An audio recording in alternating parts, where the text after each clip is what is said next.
olive oil, guys. Next, garlic. Garlic. And mix natin.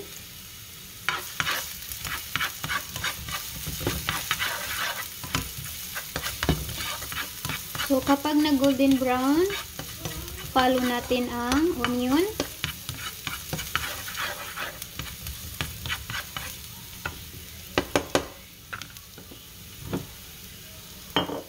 So, onion, guys. Follow natin ang chicken thigh. You can use chicken breast.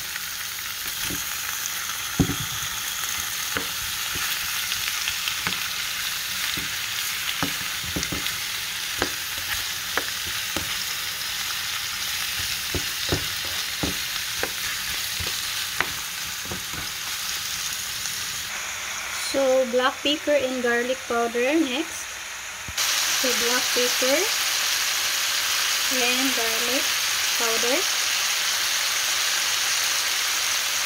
1 teaspoon and mix natin. So, after ma-mix natin, guys, cover and low heat until golden brown ang chicken.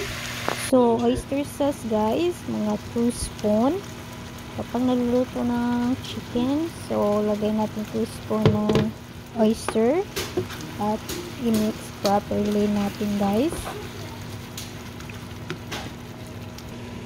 So hoisin sauce, after the oyster, hoisin, mga 2 spoon as well.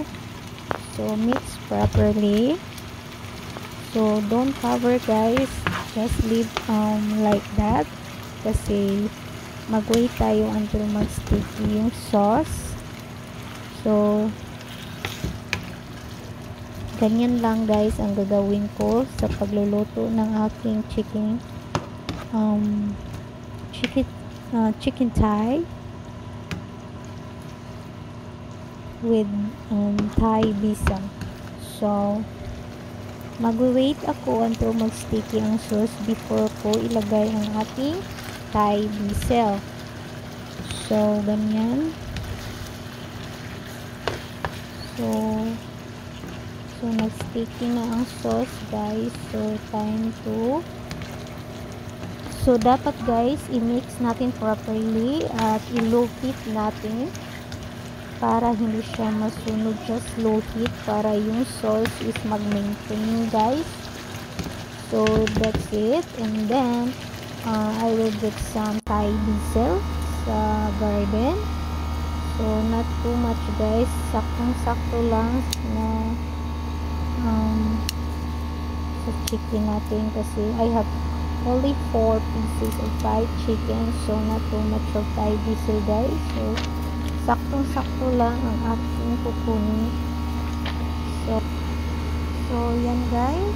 At ready to put in the chicken. So, that's it for this video, guys. Thank you for watching. Bye-bye.